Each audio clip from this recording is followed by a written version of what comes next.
Hello दोस्तों, स्वागत है आपका आपके अपने YouTube चैनल दिसार जीकेजीएस क्लासेस में। दोस्तों आप सब लोग कैसे हैं? उम्मीद करते हैं आप सब लोग अच्छे होंगे, स्वस्थ होंगे, मस्त होंगे और अपनी तैयारी बेहतरीन तरीके से आप सभी कर रहे होंगे। दोस्तों हम आपके लिए लेके आ गए हैं आरआरबी एनटीसी एग्ज़ाम जो स्टार्ट हुए हैं आज से, उसके एनालिसिस, जिसमें दोस्तों हम आपको 7 अगस्त को ऑल शिफ्ट के जितने भी क्वेश्चन आए हैं सारे हम आपको करवाने वाले हैं, वो भी MCQ के रूप में, जिससे आप क्या कर सकते हैं, आप अपनी तैयारी जान सकते हैं। यदि आपका पेपर आज 7 अगस्त को होता तो आप कितने प्रश्न सही कर पाते, इससे आपको पता चल जाएगा। तो देर न करते हुए दोस्तों स्टार्ट करते हैं अपना सेशन। और दोस्तों वीडियो अच्छा लगे वीडियो को लाइक कीजिएगा, ज़्यादा से ज़्यादा संख्या में शेयर कीजिएगा। और दोस्तों हमसे जुड़ने के लिए आप हमारा टेलीग्राम चैनल ज्वाइन कर सकते हैं। टेलीग्राम चैनल का लिंक मैंने डिस्क्रिप्शन बॉक्स में आपको दे दिया है। दोस्तों देर न करते हुए स्टार्ट करते हैं आज का अपना सेशन और देखते हैं 7 अगस्त को तीनों शिफ्ट में पूछे गए GK, साइंस, कंप्यूटर सभी के क्वेश्चन।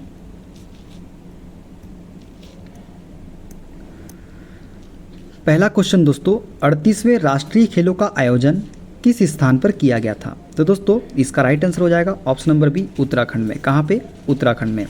जो 38वें राष्ट्रीय खेल हुए थे दोस्तों, ये कहाँ हुए थे? तो उत्तराखंड में हुए थे। बात करते हैं एक्स्ट्रा फैक्ट के बारे में दोस्तों। तो 38वें राष्ट्रीय खेल 2022 में आयोजित होने थे, लेकिन कोविड-19 के कारण जो है देरी हुई। इनमें जो है 36 खेलों में प्रतिस्पर्धा हुई थी। कितने खेलों में? 36 खेलों में। देखते हैं अगला क्वेश्चन। अनुच्छेद 48A किससे संबंधित है? दोस्तों जो अनुच्छेद 48A है ये किससे संबंधित है?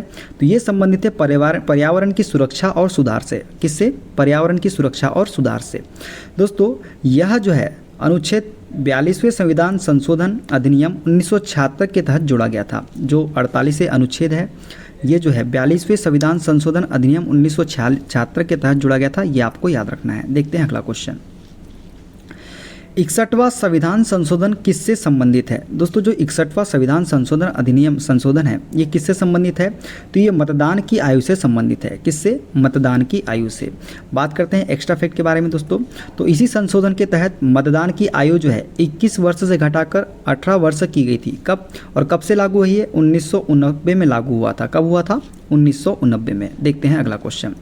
भारत की सबसे बड़ी प्रतिमा कौन सी है? दोस्तों भारत की सबसे बड़ी प्रतिमा है स्टैच्यू ऑफ यूनिटी। कौन सी? Statue of unity.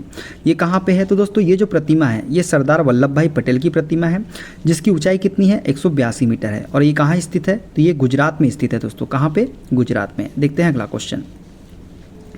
भारत का कौन सा राज्य चाय के लिए प्रसिद्ध है? दोस्तों भारत का जो राज्य चाय के लिए प्रसिद्ध है वो है हमारा असम। कौन सा राज्य प्रसिद्ध है? असम प्रसिद्ध है। दोस्तों असम जो है विश्व के सबसे बड़े चाय उत्पादक क्षेत्रों में से एक है। यहाँ की असम टी अंतर्राष्ट्रीय स्तर पर प्रसिद्ध है। जो यहाँ की असम टी है कहाँ पे? ये असम की जो असम टी है ये अंतर्राष्ट्रीय स्तर पर प्रसिद्ध है। देखते हैं अगला क्वेश्चन। डिटर्जेंट पाउडर में किस अम्ल का उपयोग किया जाता है? दोस्तों जो डिटर्जेंट पाउडर होता है इसमें किस अम्ल का उपयोग किया जाता है? तो दोस्तों इसमें किया जाता है सल्फ्यूरिक अम्ल का उपयोग। किसका? सल्फ्यूरिक अम्ल का उपयोग। दोस्तों सल्फ्यूरिक अम्ल का उपयोग डिटर्जेंट में सफाई क्षमता बढ़ाने के लिए किया जाता है। किसके लिए किया जाता है? सफाई की क्षमता को बढ़ाने के लिए सल्फ्यूरिक अम्ल का उपयोग किया जाता है डिटर्जेंट में। देखते हैं अगला क्वेश्चन। दोस्तों भारत और अमेरिका के बीच संयुक्त सैन्य अभ्यास युद्ध अभ्यास में अमेरिका की टुकड़ी का नाम क्या था? तो दोस्तों भारत और अमेरिका के बीच होने वाला अभ्यास है कौन सा? युद्ध अभ्यास, जिसमें अमेरिका की टुकड़ी का नाम क्या था? तो ये था दोस्तों US आर्मी पैसिफिक। क्या था? US army Pacific. दोस्तों युद्ध अभ्यास भारत और अमेरिका के बीच हर साल होने वाला द्विपक्षीय सैन्य अभ्यास है ये। ठीक है, ये आपको याद रखना है। देखते हैं अगला क्वेश्चन। संगम साहित्य क्या था? दोस्तों संगम साहित्य था ये प्राचीन तमिल साहित्य है। कौन सा? संगम साहित्य। दोस्तों संगम साहित्य 300 ईसा पूर्व से 300 ईस्वी तक लिखा गया और यह दक्षिण भारत की संस्कृति और जीवन शैली को दर्शाता है। कौन सा? संगम साहित्य। देखते हैं अगला क्वेश्चन। भीमबेटका की गुफाएं किस राज्य में स्थित है? दोस्तों जो भीमबेटका की गुफाएं है ये मध्य प्रदेश राज्य में स्थित है। कहाँ पे? रायसेन जिले में स्थित है। कौन सी? भीमबेटका की गुफाएं। दोस्तों ये गुफाएं जो है यूनेस्को विश्व धरोहर स्थल है और यह प्राग ऐतिहासिक चित्र पाए गए हैं। यहाँ पे जो है कौन से चित्र पाए गए हैं? प्राग ऐतिहासिक चित्र पाए गए हैं। देखते हैं अगला क्वेश्चन। हाल ही में RBI के नए डिप्टी गवर्नर किसे बनाया गया है? दोस्तों हाल ही में RBI के नए डिप्टी गवर्नर जो है ये स्वामीनाथन जानकी रमन को बनाया गया है। किसको बनाया गया है? स्वामीनाथन जानकी रमन को।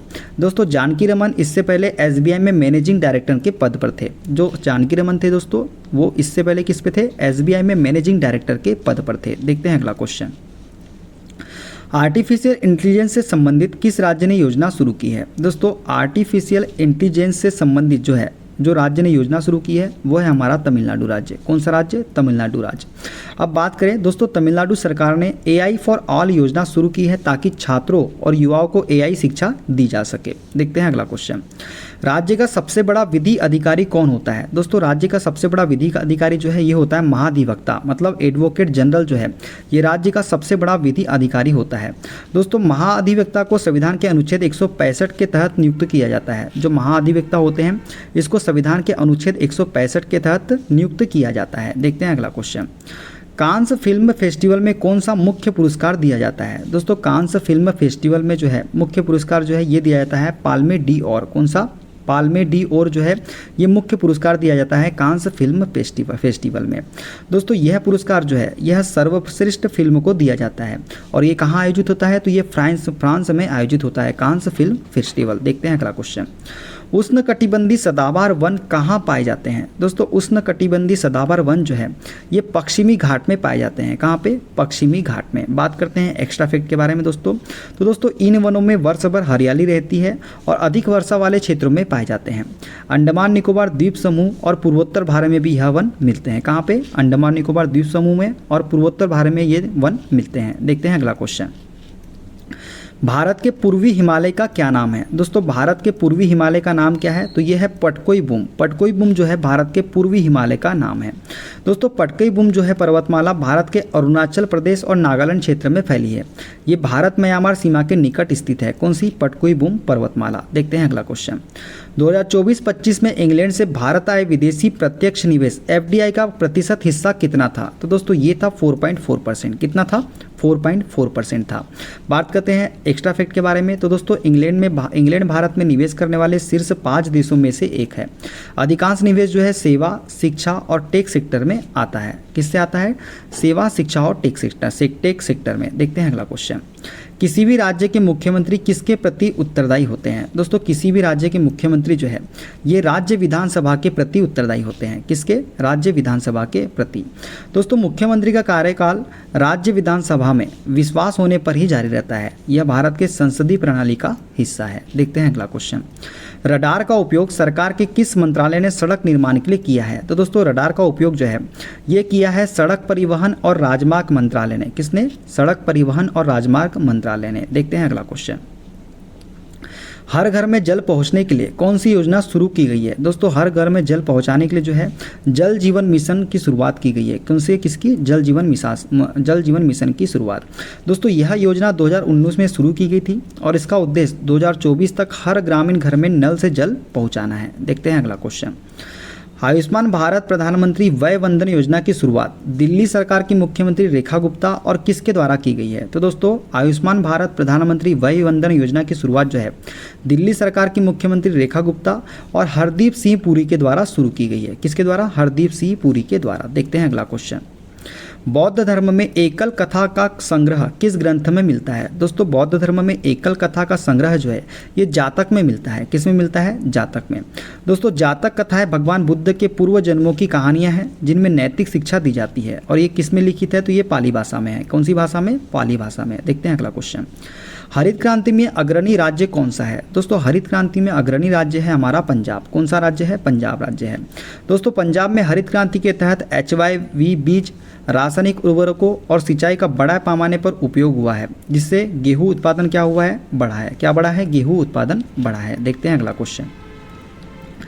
यात्री इब्न बतूता ने घोड़े से डाक भेजने की प्रणाली को क्या कहा था? तो दोस्तों यात्री इब्न बतूता ने घोड़े से डाक भेजने की प्रणाली को जो है बरीद कहा था। क्या कहा था? बरीद कहा था।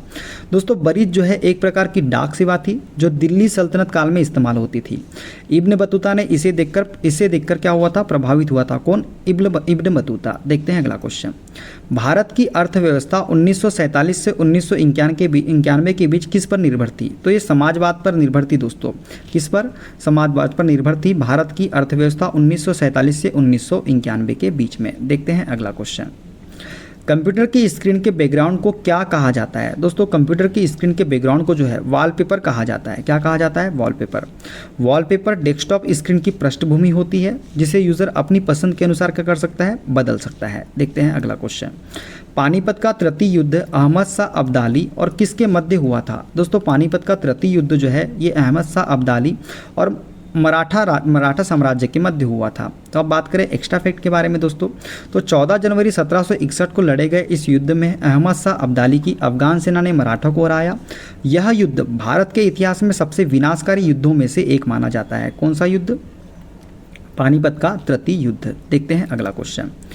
नीति आयोग के एसडीजी इंडिया इंडेक्स 2023 में किस राज्य ने शीर्ष स्थान प्राप्त किया? तो दोस्तों नीति आयोग के एसडीजी इंडिया इंडेक्स 2023 में जो है ये केरल राज्य ने जो है शीर्ष स्थान प्राप्त किया है।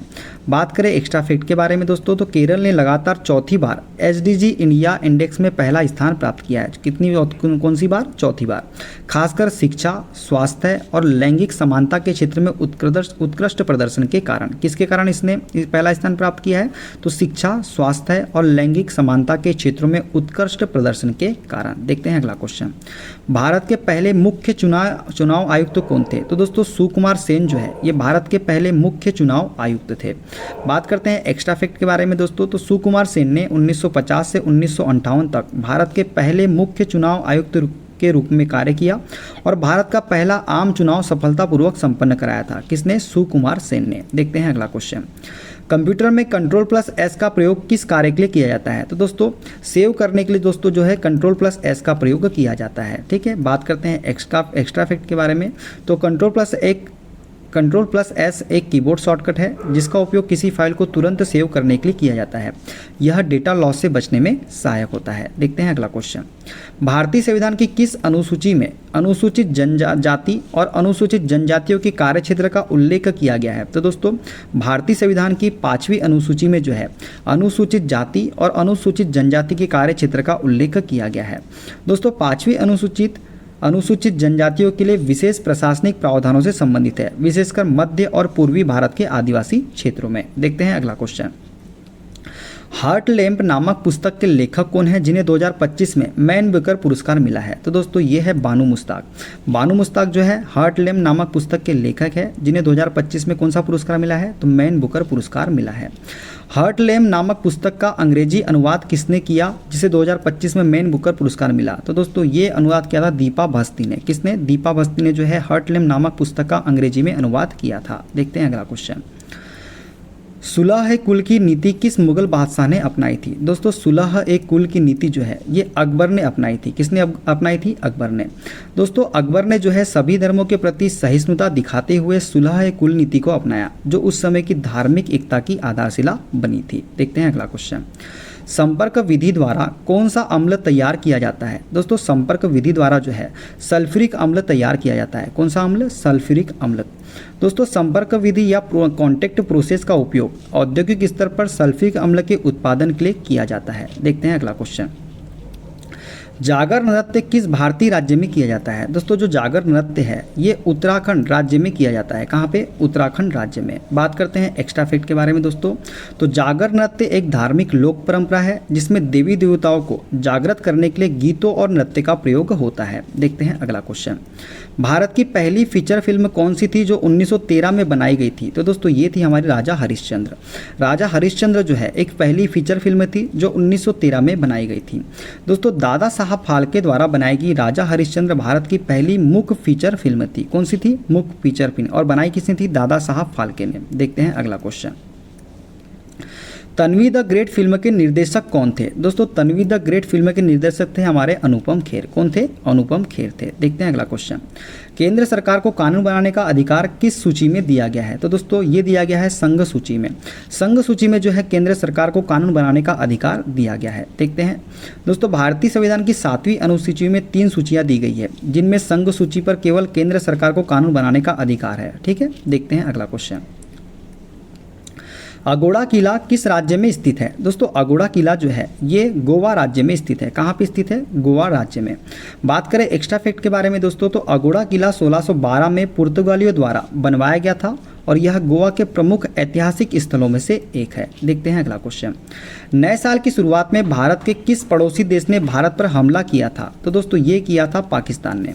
किसने किया था? पाकिस्तान ने किया था। 2025 की शुरुआत में पाकिस्तान की ओर से LOC पर संघर्ष विराम उल्लंघन और गोलीबारी की घटनाएं सामने आई थी। देखते हैं अगला क्वेश्चन। हाल ही में आर्टिलरी डील किस देश के साथ हुआ है? तो दोस्तों भारत ने आर्टिलरी डील जो है ये किसके साथ की है? तो फ्रांस के साथ की है। किसके साथ? फ्रांस के साथ। दोस्तों भारत ने 2025 में फ्रांस के साथ आर्टिलरी गन सिस्टम के लिए बड़ा रक्षा समझौता किया है, जिससे भारत की मारक क्षमता में क्या होगी? वृद्धि होगी। देखते हैं अगला क्वेश्चन। मलेरिया किसके कारण होता है? तो दोस्तों मलेरिया जो है ये प्लाज्मोडियम परजीवी के कारण होता है। किसके कारण? प्लाज्मोडियम परजीवी के कारण। दोस्तों मलेरिया प्लाज्मोडियम नामक परजीवी से होता है, जो मादा एनाफिलीज मच्छर के काटने से शरीर में प्रवेश करता है। देखते हैं अगला क्वेश्चन। ऑपरेशन सिंदूर में डीआरडीओ द्वारा विकसित किस मिसाइल का प्रयोग किया गया था? दोस्तों ऑपरेशन सिंदूर में डीआरडीओ द्वारा विकसित जो है ब्रह्मोस मिसाइल का प्रयोग जो है ऑपरेशन सिंदूर में किया गया था। ठीक है दोस्तों, ऑपरेशन सिंदूर में भारतीय नौसेना ने डीआरडीओ के और रूस के संयुक्त प्रयास से बनी सुपरसोनिक ब्रह्मोस मिसाइल का सफल उपयोग किया था। देखते हैं अगला क्वेश्चन। जम्मू कश्मीर में किस देश के घुसपैठियों को रोकने के लिए अभियान चलाया गया था? तो दोस्तों पाकिस्तान के घुसपैठियों को रोकने के लिए जम्मू कश्मीर में अभियान चलाया गया था। ठीक है, पाकिस्तानी आतंकवादियों की घुसपैठ को रोकने के लिए भारतीय सेना द्वारा जम्मू कश्मीर में कई तलाशी और सुरक्षा अभियान चलाए गए थे। देखते हैं अगला क्वेश्चन। हाल ही में ब्रह्मोस मिसाइल का सफल परीक्षण भारत के किस शहर में किया गया है? तो दोस्तों हाल ही में ब्रह्मोस मिसाइल का परीक्षण जो है भारत के विशाखापट्टनम में किया गया है। कहाँ पे किया गया है? विशाखापट्टनम में। डीआरडीओ और नौसेना ने 2025 में विशाखापट्टनम तट से ब्रह्मोस मिसाइल का परीक्षण किया, जो कि समुद्र से समुद्र में मार करने वाली मिसाइल है। देखते हैं अगला क्वेश्चन। 2025 में भारत और यूएई की सेनाओं ने किस सैन्य अभ्यास में भाग लिया? तो दोस्तों 2025 में भारत और यूएई की सेनाओं ने जो है डेजर्ट साइक्लोन में जो है ये सैन्य अभ्यास में भाग लिया। कब? 2025 में। दोस्तों डेजर्ट साइक्लोन 2025 भारत और यूएई की सेनाओं के बीच पहला संयुक्त सैन्य अभ्यास था, जिसमें विशेष बलों ने भाग लिया था। देखते हैं अगला क्वेश्चन। उलगुलान विद्रोह को अन्य किस नाम से जाना जाता है? दोस्तों जो उलगुलान विद्रोह है इसको अन्य किस नाम से जाना जाता है? तो बिरसा आंदोलन के रूप में भी जाना जाता है उलगुलान विद्रोह को।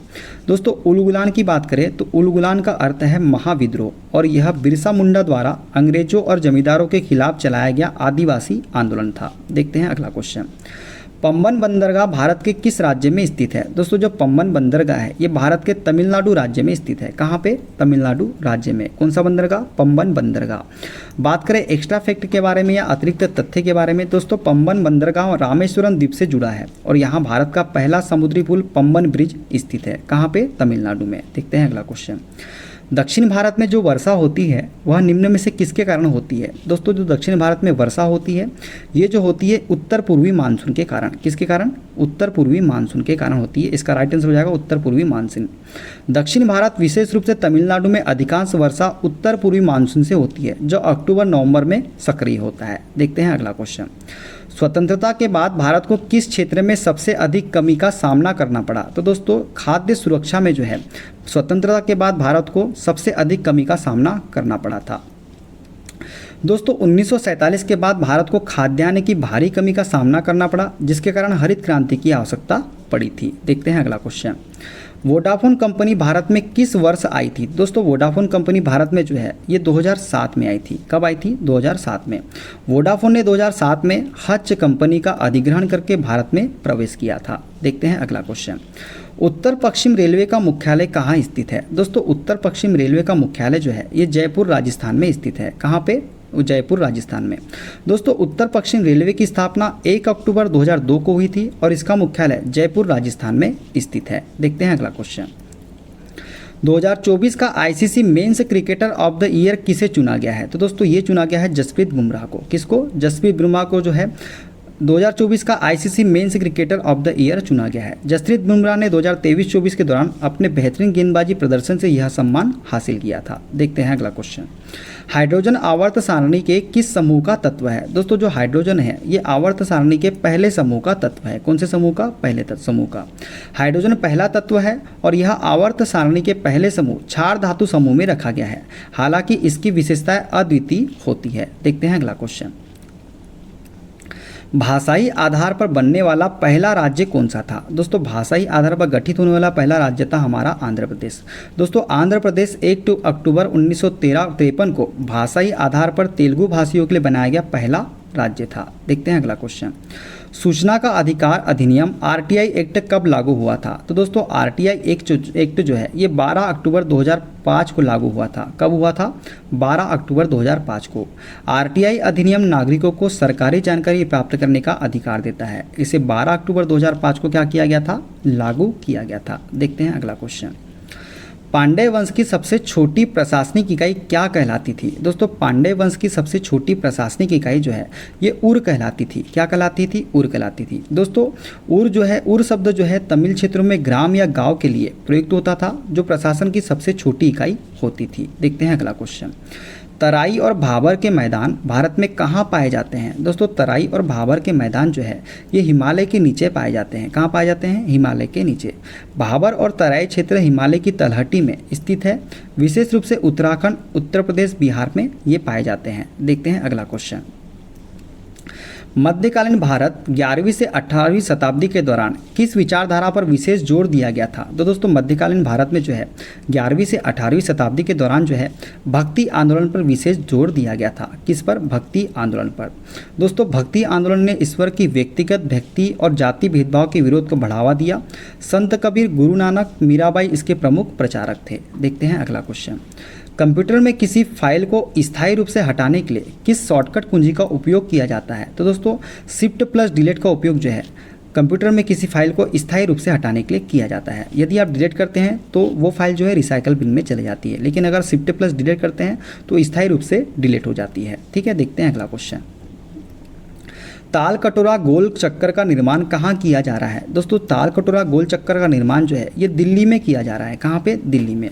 ताल कटोरा गोल चक्कर दिल्ली के एक प्रमुख विकास प्रोजेक्ट का हिस्सा है, जो ट्रैफिक मैनेजमेंट और सौंदर्यीकरण हेतु विकसित किया जा रहा है। देखते हैं अगला क्वेश्चन।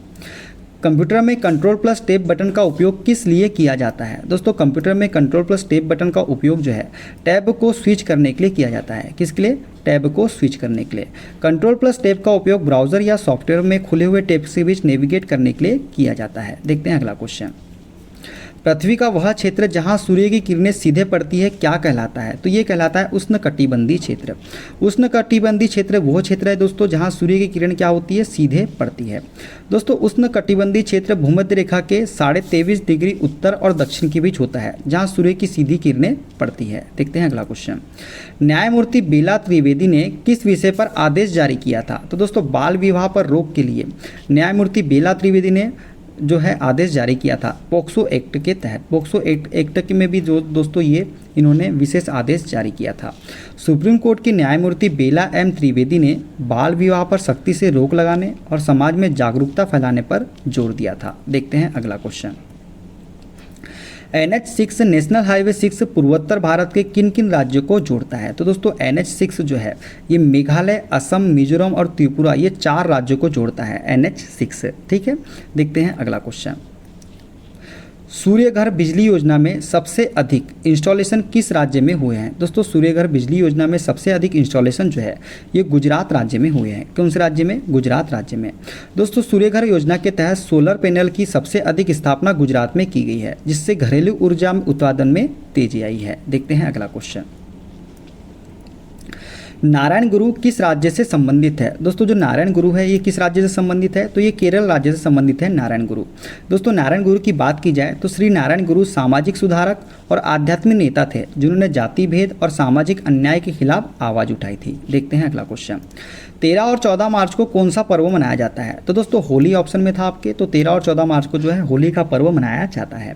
होली फाल्गुन मास की पूर्णिमा को मनाया जाता है। 13 मार्च को होलिका दहन और 14 तारीख को क्या होता है? रंगोत्सव होता है। देखते हैं अगला क्वेश्चन। समुद्र की गहराई मापने के लिए किस उपकरण का उपयोग किया जाता है? तो दोस्तों सोनार का उपयोग किया जाता है समुद्र की गहराई को मापने के लिए। सोनार की बात करें दोस्तों फुल फॉर्म क्या होता है? तो साउंड नेविगेशन एंड रेंजिंग जो है ये सोनार का फुल फॉर्म होता है। ध्वनि तरंगों के माध्यम से समुद्र की गहराई मापने वाला यंत्र है सोनार। देखते हैं अगला क्वेश्चन। प्रधानमंत्री ग्राम सड़क योजना किस वर्ष शुरू की गई थी? दोस्तों प्रधानमंत्री ग्राम सड़क योजना जो है ये सन 2000 में शुरू की गई थी। कब की गई थी? दोस्तों इस योजना की शुरुआत 25 दिसंबर 2000 को हुई थी, जिसका उद्देश्य ग्रामीण क्षेत्रों को सड़कों से जोड़ना था। देखते हैं अगला क्वेश्चन। नोफिल हाइड्रो इलेक्ट्रिक पावर प्लांट किस राज्य में स्थित है? दोस्तों नोफिल हाइड्रो इलेक्ट्रिक पावर प्लांट जो है ये अरुणाचल प्रदेश राज्य में स्थित है। कहाँ पे? अरुणाचल प्रदेश में। दोस्तों ये पावर प्लांट जो है अरुणाचल प्रदेश की दिबांग घाटी में स्थित है और नदियों की जलधारा से ऊर्जा उत्पादन करता है। देखते हैं अगला क्वेश्चन। वर्ष 2025 में 100% साक्षरता प्राप्त करने वाला भारत का पहला राज्य कौन सा है? तो 100% साक्षरता प्राप्त करने वाला भारत का पहला राज्य है वो है मिजोरम। मिजोरम ने डिजिटल साक्षरता और शैक्षणिक प्रयासों के चलते 2025 में 100% साक्षरता का लक्ष्य पूरा किया है। किसने? मिजोरम ने। देखते हैं अगला क्वेश्चन। सिविल कोर्ट और अधीनस्थ कोर्ट किसके अधीन आते हैं? तो दोस्तों सिविल कोर्ट और अधीनस्थ कोर्ट जो है ये उच्च न्यायालय के अधीन आते हैं। किसके? उच्च न्यायालय के अधीन कार्य करते हैं सिविल कोर्ट और अधीनस्थ कोर्ट। भारत में एआई ड्रीवन माइनिंग सबसे पहले किस राज्य में शुरू की गई थी? दोस्तों भारत में एआई ड्रीवन माइनिंग जो है सबसे पहले गोवा राज्य में शुरू की गई थी। दोस्तों गोवा भारत का पहला राज्य बना जिसने खनन क्षेत्र में कृत्रिम बुद्धिमत्ता एआई तकनीक को लागू किया है। देखते हैं अगला क्वेश्चन। 2015 में हिमाचल प्रदेश के किस पारंपरिक नृत्य को गिनीज वर्ल्ड रिकॉर्ड में शामिल किया गया था? तो दोस्तों नाटी पारंपरिक नृत्य जो है इसे 2015 में गिनीज वर्ल्ड रिकॉर्ड में शामिल किया गया था और ये हिमाचल प्रदेश का पारंपरिक नृत्य है। दोस्तों 2015 में कुल्लू दशहरे के अवसर पर 9000 से अधिक महिलाओं ने एक साथ नाट्य नृत्य कर विश्व रिकॉर्ड बनाया था, इसलिए गिनीज वर्ल्ड बुक रिकॉर्ड में इसका नाम दर्ज किया गया है। देखते हैं अगला क्वेश्चन। भारत के नए वित्त सचिव के रूप में किसे नियुक्त किया गया है? तो दोस्तों भारत के नए वित्त सचिव के रूप में तो दोस्तों अगस्त 2025 से किसे? विवेक जोशी थे। और फिलहाल में कौन है? अजय सेठ है। अगस्त 2025 से कौन? विवेक जोशी को जो है भारत का नया वित्त सचिव नियुक्त किया गया है। तो दोस्तों अगस्त 2025 में डॉक्टर विवेक जोशी को भारत का नया वित्त सचिव नियुक्त किया गया है। इसके पहले कौन थे? अजय सेठ थे भारत के नए वित्त सचिव। तो दोस्तों ये थे सारे क्वेश्चन 7 अगस्त को सारे शिफ्ट के। वीडियो कैसा लगा कमेंट बॉक्स में जरूर बताइएगा। इसकी पीडीएफ फाइल के लिए आप हमारा टेलीग्राम चैनल ज्वाइन कर लीजिए। टेलीग्राम चैनल पे इसकी पीडीएफ आपको मिल जाएगी। मिलते हैं अगली वीडियो में। अपना ख्याल रखिए। Okay bye bye, take care.